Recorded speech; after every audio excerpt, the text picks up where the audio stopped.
Namo tassa bhagavato arahato samma sambuddhassa. Namo tassa bhagavato arahato samma sambuddhassa. Namo tassa bhagavato arahato samma sambuddhassa.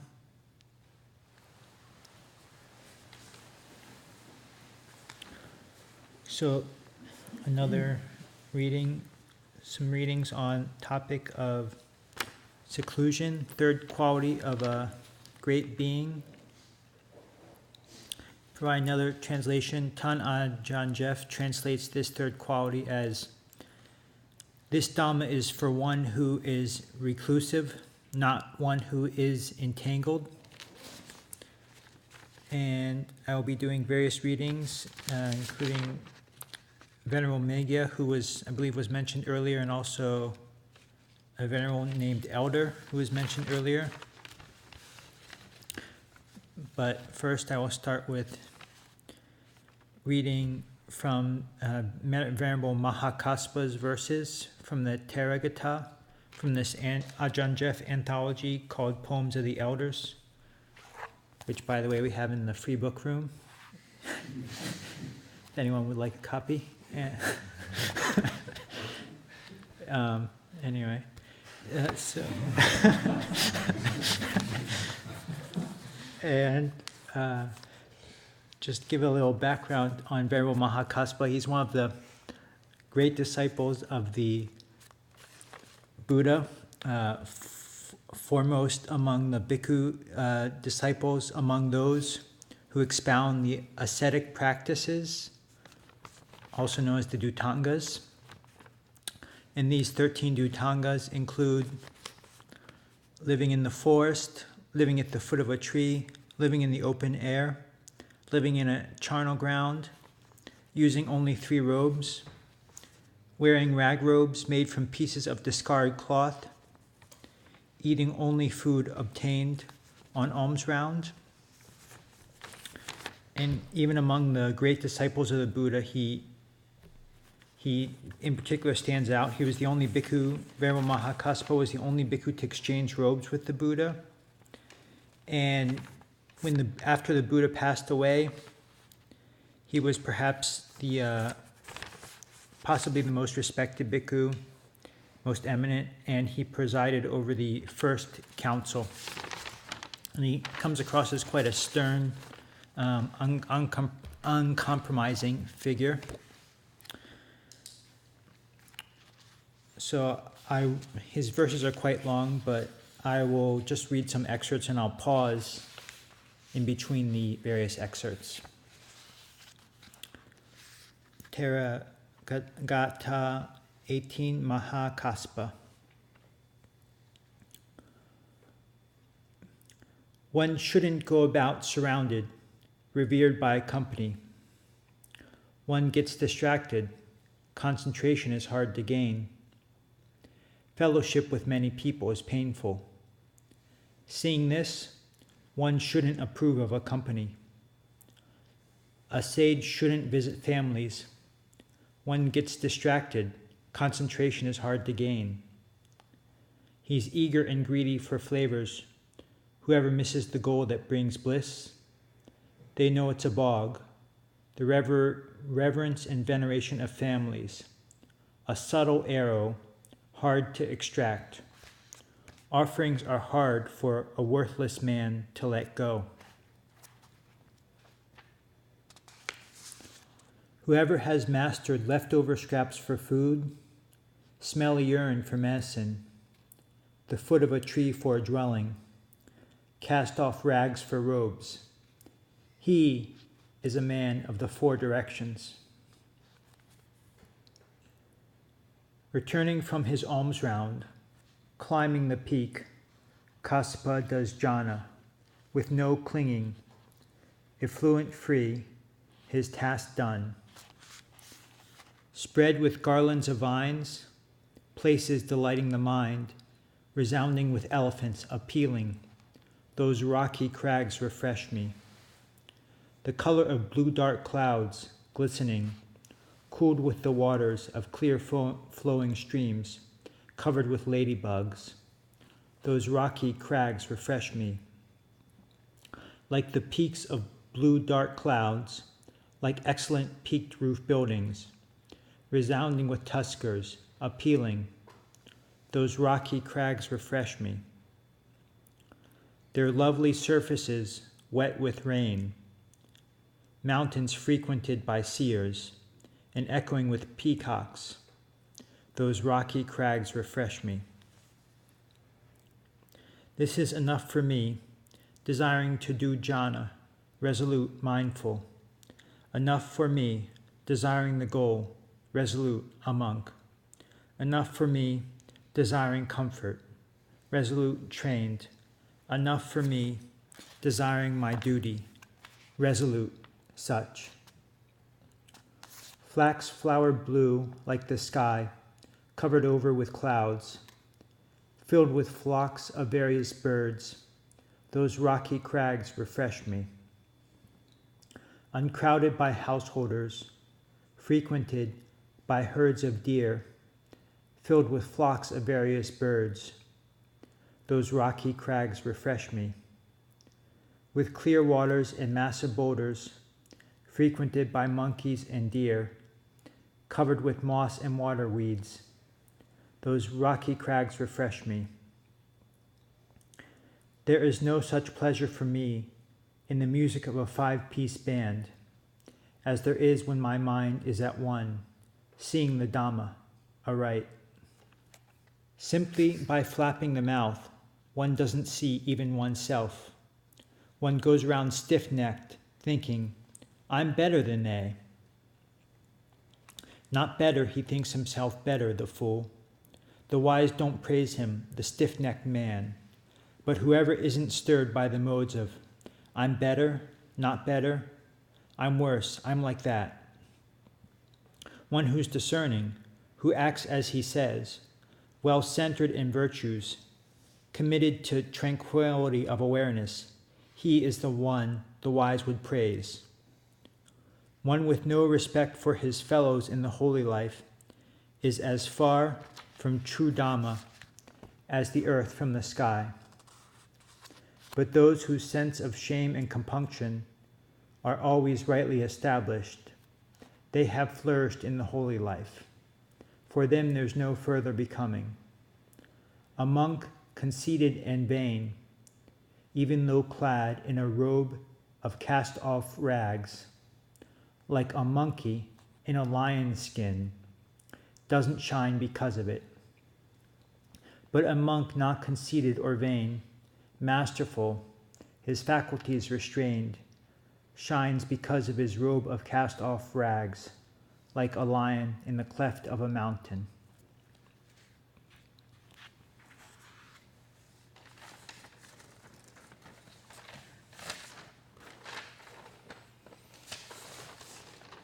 Okay, and now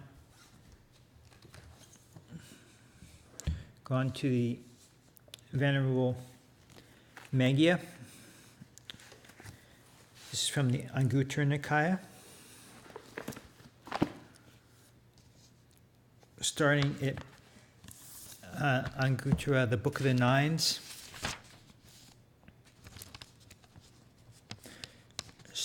Starting on page 1248. And since I won't read the whole sutta, just give you a bit of a background. Venerable Meghiya is acting as a bhikkhu acting as the Buddha's attendant, as an upatak, and it seems to be just the Buddha and Venerable Meghiya. But Venerable Meghiya goes on alms round and he sees a delightful mango grove. And then having seen that grove, he has the desire to leave the Buddha to go strive in that mango grove.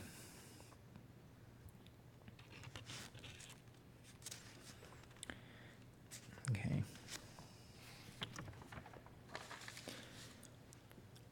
Then the Venerable Meghiya approached the Blessed One, paid homage to him, sat down to one side and said, "This morning, Bhante, I dressed, took my bowl and robe, and entered Jantugamma for alms.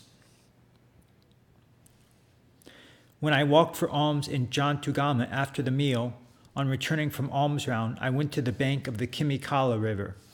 As I was walking and wandering around for exercise along the bank of the Kimikala River, I saw a lovely and delightful mango grove. I thought, this mango grove is truly lovely and delightful, suitable for the striving of a clansman intent on striving. If the Blessed One permits me, I will go back to that mango grove to strive.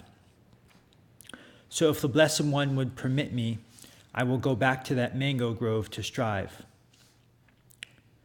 As we are alone, Meghiya, wait until another bhikkhu comes along.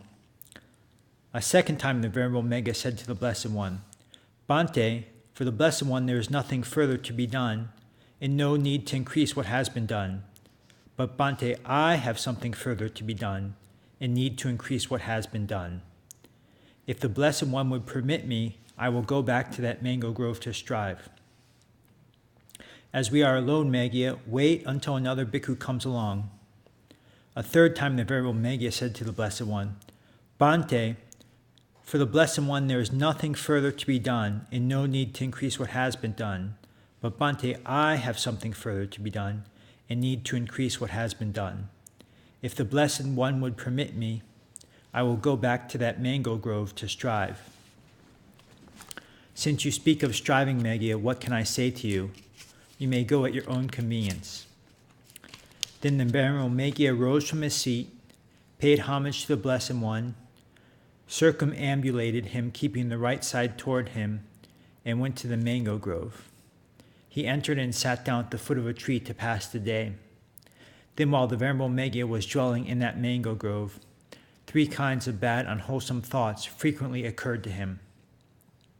Sensual thoughts, thoughts of ill will, and thoughts of harming. It then occurred to him, this is truly astounding and amazing. I have gone forth out of faith from the household life into homelessness, yet I am still stalked by these 3 kinds of bad, unwholesome thoughts.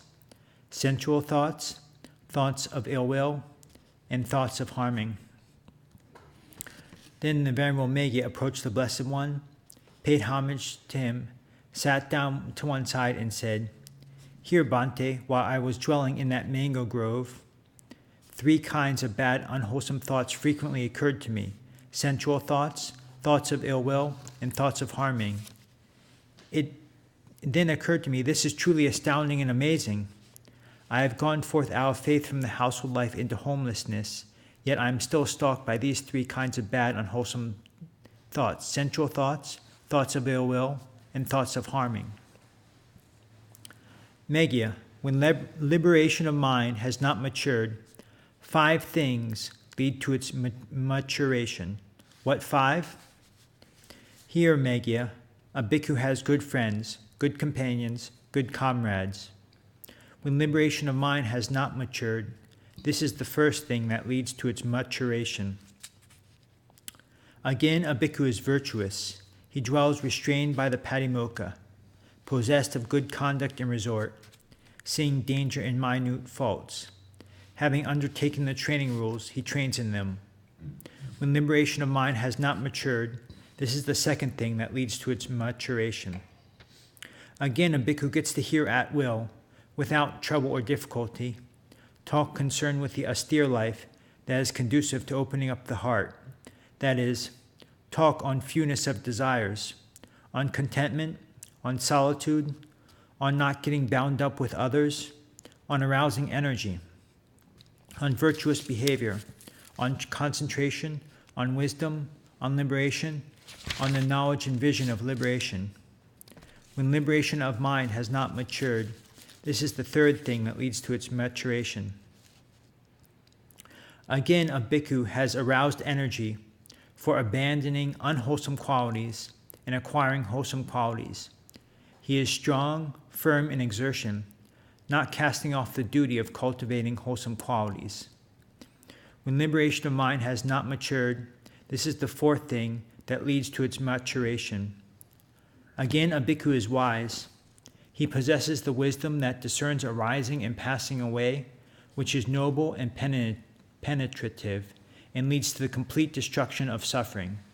When liberation of mind has not matured, this is the fifth thing that leads to its maturation. And then I'm not going to read the whole thing, but I'll just summarize that the Buddha just listed five things. And in this next part, the Buddha attributes this first of them, having good friends, good companions, good comrades, that it can be expected of him that the other four will develop. So the first one would be, when Meghiya, a bhikkhu has good friends, good companions, good comrades, it can be expected of him that he will be virtuous, one who dwells restrained by the patimokkha.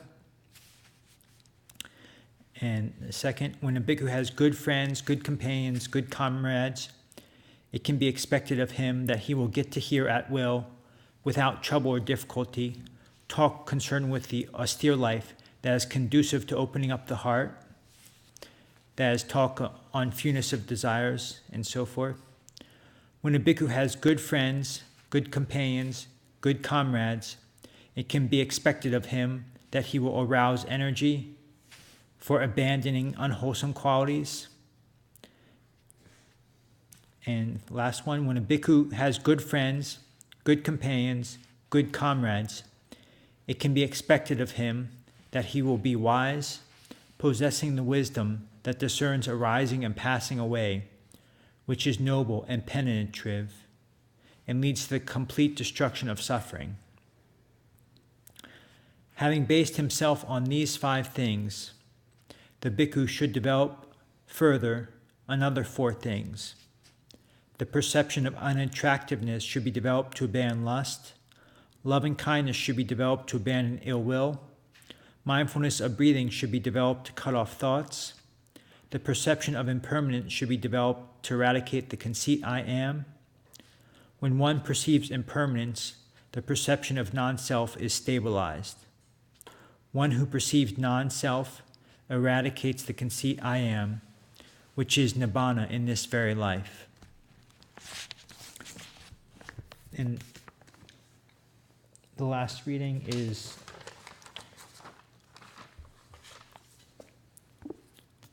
a monk by the name of Elder. This is in Samyutta 21, starting at page 172 on Handful of Leaves, Volume 3.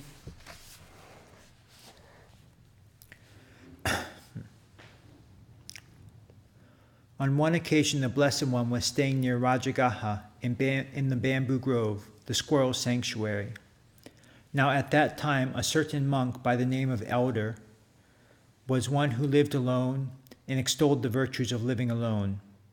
Alone he entered the village for alms. Alone he returned. Alone he sat withdrawn in meditation. Alone he did walking meditation.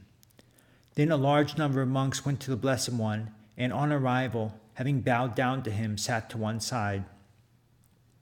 As they were sitting there, they informed him, "Lord, there is a certain monk by the name of Elder who lives alone and extols the virtues of living alone." Then the Blessed One told a certain monk, "Come, monk, in my name call the monk named Elder, saying, 'The teacher calls you, my friend.'" "As you say, Lord," the monk answered, and having gone to Venerable Elder on arrival, he said, "The teacher calls you, my friend." "As you say, my friend," Venerable Elder replied. Then he went to the Blessed One, and on arrival, having bowed down to him, sat to one side. As he was sitting there, the Blessed One said to him, "Is it true, Elder, that you live alone and extol the virtues of living alone?" "Yes, Lord." "But how do you live alone and extol the virtues of living alone?" "Lord, alone I enter the village for alms. Alone I return. Alone I sit withdrawn in meditation. Alone I do walking meditation. That is how I live alone and extol the virtues of living alone." There is that way of living alone, Elder. I don't say that there isn't. Still, listen well to how your living alone is perfected in its details, and pay close attention. I will speak. "As you say, Lord," Venerable Elder responded. The Blessed One said, And how is living alone perfected in its details? There is the case where whatever is past is abandoned, whatever is future is relinquished, and any passion and desire with regard to states of beings attained in the present is well subdued. That is how living alone is perfected in its details. This is what the Blessed One said. Having said it, the one well gone further said this: all-conquering, all-knowing, intelligent, with regard to all things, unadhering, all abandoning, released in the ending of craving. Him I call a man who lives alone.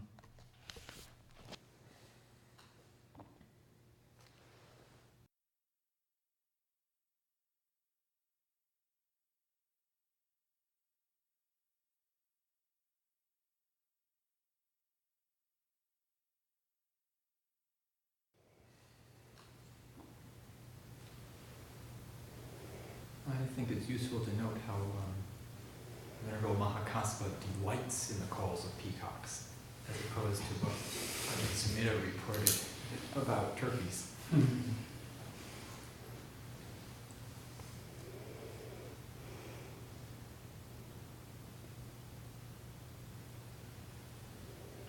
I've always quite liked the sutta of featuring Venerable Meghiya, because I don't know, for this bit of discussion, it seems we've been trying to sort of not just balance, but like see the relationship between living in community and living in solitude. And I think that the sutta, I don't know, has some really, it illustrates sort of the relationship between the two. And sort of, sometimes it's easy to simplify and just say, oh, spend this much time in community and spend this much time in solitude, but really that sutta kind of explains how one makes use of harmonious community to then transition into being able to sort of cultivate one's mind in the direction to be able to make use of solitude, but based on a firm foundation of living in community. Yeah, I think that's been kind of the summary of all the readings that we've had in this section, was kind of pointing out that kind of balance, really appreciating the solitude and using it, and, as you say, the other, and just also reflecting how far one can move in the practice within that context of, right companionship, not involved, not entangled companionship, but the right kind of, just as in Meghiya Sutta, cultivating the perception of impermanence to uproot the conceit I am, it's like, that's not shabby if you can do that. Even within the context of, good companionship.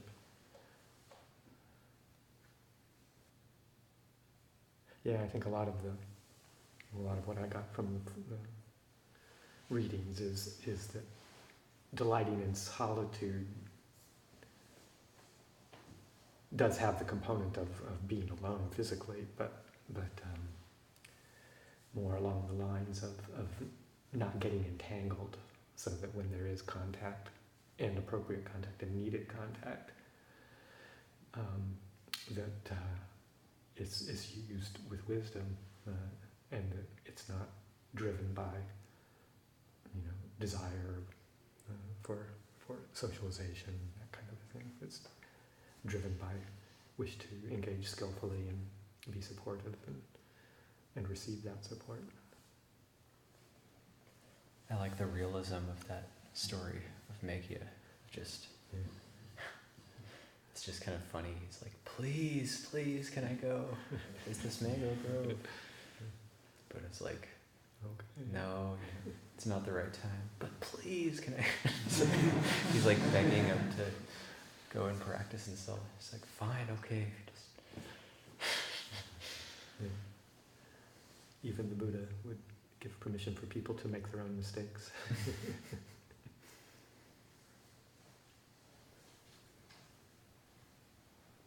In terms of this broad definition of seclusion, you know, in terms of like being within community and still having some aspects of the seclusion in terms of not getting entangled.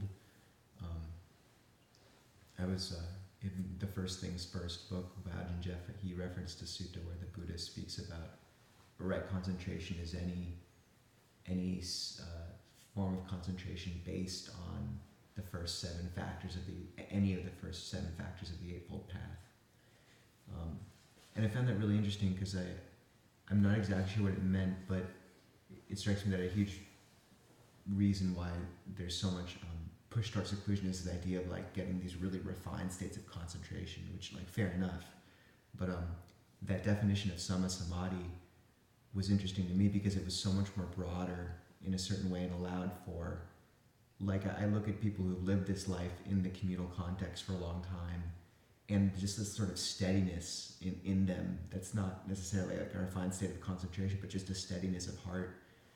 Almost it feels like founded on like even the more coarse path factors like samma vayama or samma ajiva. And so just thinking about like, just like there seems to be this broad definition of seclusion that can operate within a community, that sutta seemed to open the door to a broader definition of samma samadhi, which I've definitely at least seen something of in people around me. I don't know if that's how Ajahn Jeff would interpret it, but certainly it's interesting to me. Yeah, it sounds very compatible with that idea. And that developing that sort of like solidity in the heart is totally, it's really helped by community, you know, very much so. Probably much. Yeah. If you don't have all these people around you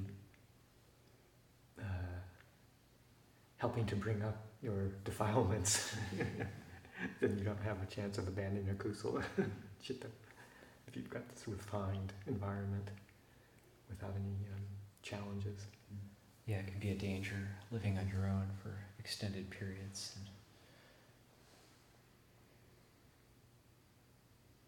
It's like there's other suttas where the Buddha praises short tudongs but criticizes long tudongs.